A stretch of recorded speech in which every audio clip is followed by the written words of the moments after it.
Hi everyone, my name is Jeff Starr and this is my channel, Not Bad Films. Today I'm going to be talking about 5 reasons why I love the Danelectro Cool Cat. This is a chorus pedal that was originally released in 1996. I took possession of this around 1998, 1999. It has stuck with me all these years, taking it on and off various pedal boards, but it always somehow manages to find its way back. And so I think it has earned the right to get a little praise here. So let's go through 5 reasons why I love this pedal and why I think you should also check it out. Number 1, this pedal on the used market is around $50, somewhere in that range. I have seen a few listings for like $100, but that's a crazy town. When Danelectro released this pedal, they were not very expensive. I believe they sold fairly well, so there's probably a good, decent amount of these. I think that number 1 issue is the fact that this is so cheap. If you're looking to pick up a great chorus pedal, especially if you're interested in getting something that's sort of, I don't want to say vintage because it's not, 30 years old yet, and that's sort of like usually the marker of what makes something vintage, but it's getting close.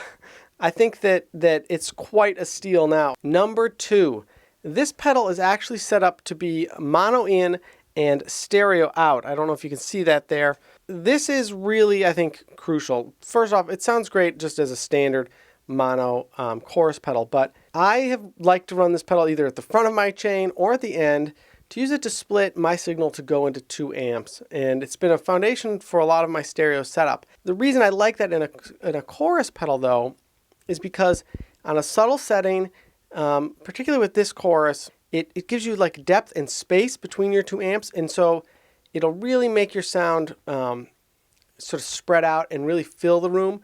One channel is, of course, just your straight dry channel, and the second is the affected modulated channel. That is why I've really loved using this pedal, particularly in sort of a more subtle setting. I'll show you how I have it set up right now and pretty much almost all the time.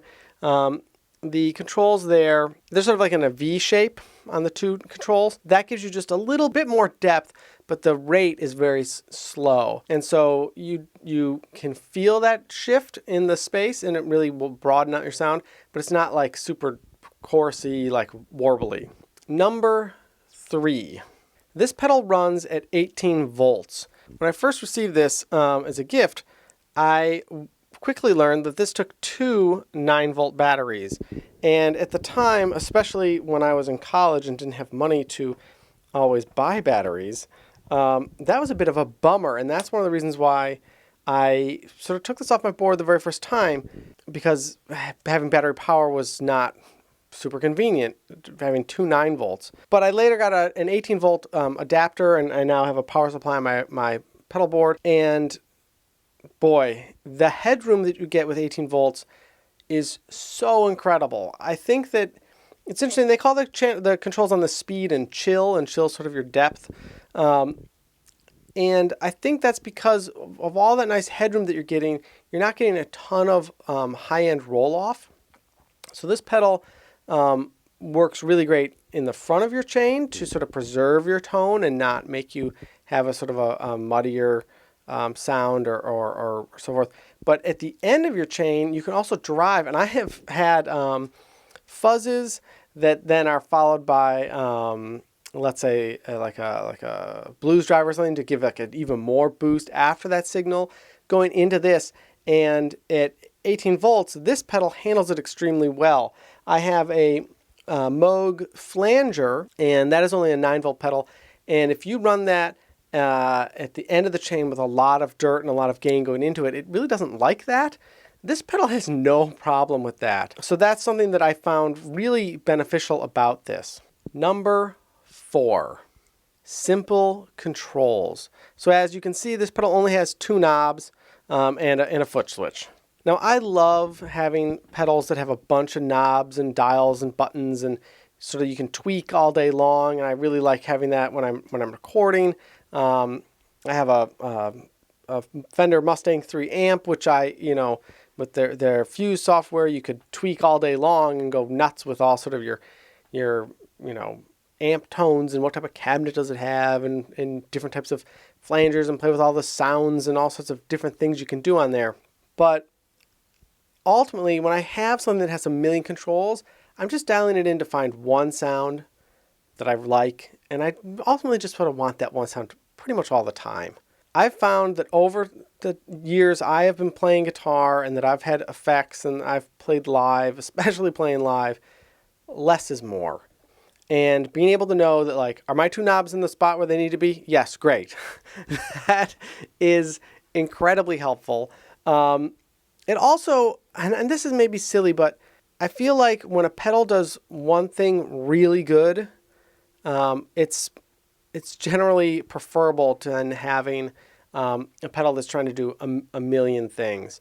Now, obviously, some digital modeling pedals and certain floor units that are designed for that, like a Helix, like those things are incredible, and I'm not trying to knock that stuff. I have just found that in my experience, whether it's my Roger Mayer Octavia, which has two knobs that you sort of like dial in, like that's the octave fuzz sound that you want, and you just stomp that thing on, and it's like, oh, it's like perfect. This is very much the same way. It's like when you have a wah pedal, you know, there's some wahs that have a bunch of different dials and switches, and you can change the cue and all that stuff. But ultimately, you just want to like kick it on, and it's just going to be a wah, and you're going to want to use it. This has inspired me to really find a way that I want to use this pedal, and to just use this pedal, as opposed to spending all of my time trying to find the sound I'm looking for. Instead, this pedal has a great sound, and I just use it. And the fifth, this thing is built like a tank. I do want to make very clear, Danelectro later did a version of this that's in a plastic enclosure. I've not used that. I can't say how awesome that is or how similar the circuit is inside. But this version is in an all-metal enclosure. With the exception of the knob tips, those are plastic. But everything else is metal. It is quite heavy. This thing has taken a very good beating. Like I said, I've had this in 98. It has survived college dorm room living. It has survived playing really grimy sub-basement bar venues in New York. It has had more than its fair share of beers and just spilled on it, and people, you know, stomping on it, and all sorts of just abuse. I didn't have I just used to throw it in a bag with like cables and lug it around. It would get knocked around. Works great. I don't have any scratchy pots. Foot switch is awesome. I love this big soft sort of foot switch it has on here. It's just like a soft touch. I don't know how else to describe it. It's great. I love this pedal. My mom bought me this pedal, and although I had used some different guitar pedals before this, this is the first real pedal that I like owned, and so that holds a very special spot for me. And if you have been watching this channel enough, you might know that my family are musicians. And so one of the things that comes with that is when you're trying to get like a guitar for Christmas, or you're trying to get a pedal or something, you're always sort of waiting until, you know, the music store where, you know, dad gives lessons, maybe he can get a deal on something, but you don't know if it's going to be the thing you want or whatever. Or you don't get it because they don't have it, or, you know, because you can't just go buy it from somewhere else. You got to stay within the circle of, you know, businesses you work with or whatever. And this was sort of falls a little bit outside that. My mom went to a local music store by herself. My mom is not the musician in the family. She doesn't know anything about guitar pedals. And she said, what should I go buy my son? He wants something. And the guy working at the music store said, you know what, you should buy him a chorus pedal, because you can always use a chorus pedal and it'll last him a really long time. And this is a really good one, and it's really solidly built. And that dude was right. So dude who told my mom to buy this pedal, thank you. All right, so we're going to do some sound samples. I'm using a Reverend baritone. This is the Descent. I chose this guitar for a couple of reasons. One, I really love it. I really love how it sounds. It's a lot of fun to play. And two, It has a pretty broad sonic spectrum because it's a baritone, and it has a pretty hefty output at times. The Cool Cat Chorus is 18 volts, so it has sort of the headroom to sort of take an instrument like this. So right now the pedal is off, and let's hear what it sounds like here.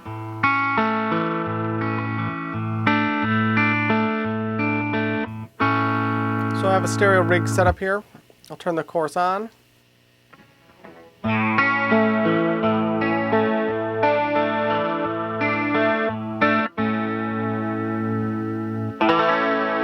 Now I'm going to crank up the settings so you can sort of get a sense of what this sounds like at its maximum.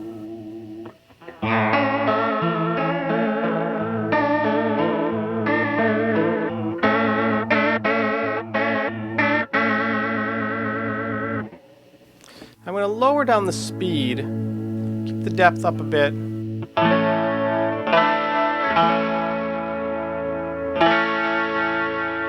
So we're going to do some other sounds, look at some gain sounds in here. So I'm going to turn on the Roger Mayer Octavia.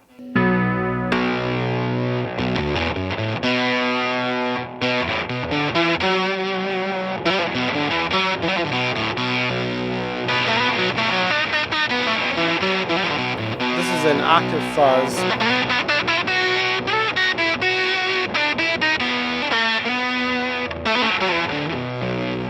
Now, when I turn the chorus off, one of the things I think you'll notice is that you lose a little bit of that separation, even though the chorus effect is not super noticeable and present.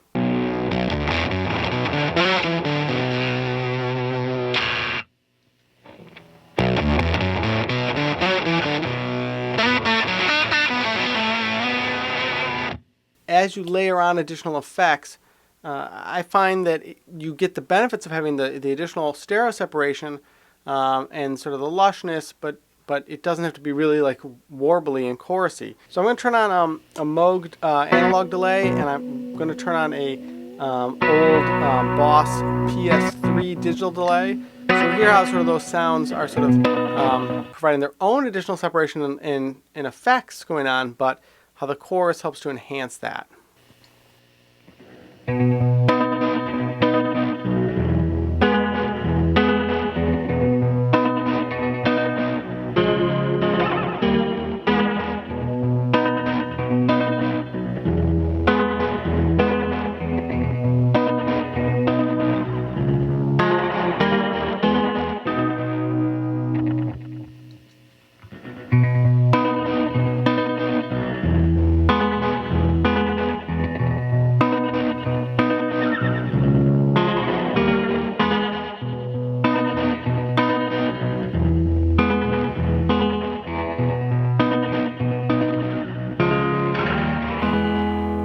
Chorus is on.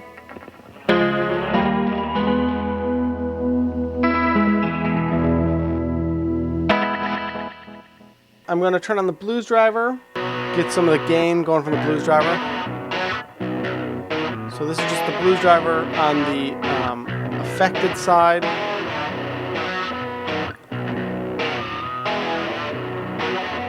But now I'm going to turn on the Roger Mayer Octavia octave fuzz. And this is really where I think you hear that separation, but don't have to have a huge chorus warbly sound. And then of course the effect off.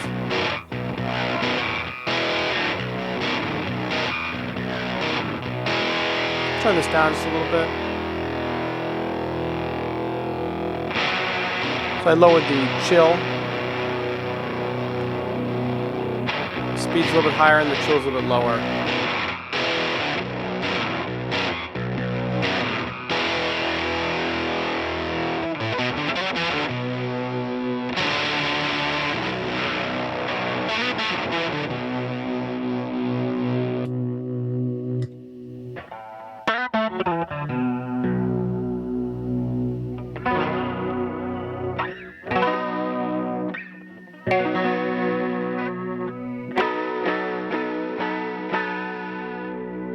So if you like this video, please check out other stuff on my channel.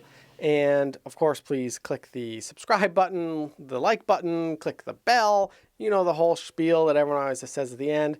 And of course, to add to the spiel people always have to say at the end, Please, if you really like this channel, go and check out my Patreon page where you can help support me making more content and more videos like this. Thank you so much for watching, and thank you to everyone who is a patron. It means a ton to me. I'm always forever grateful to you. Rock on. Happy practicing. Bye.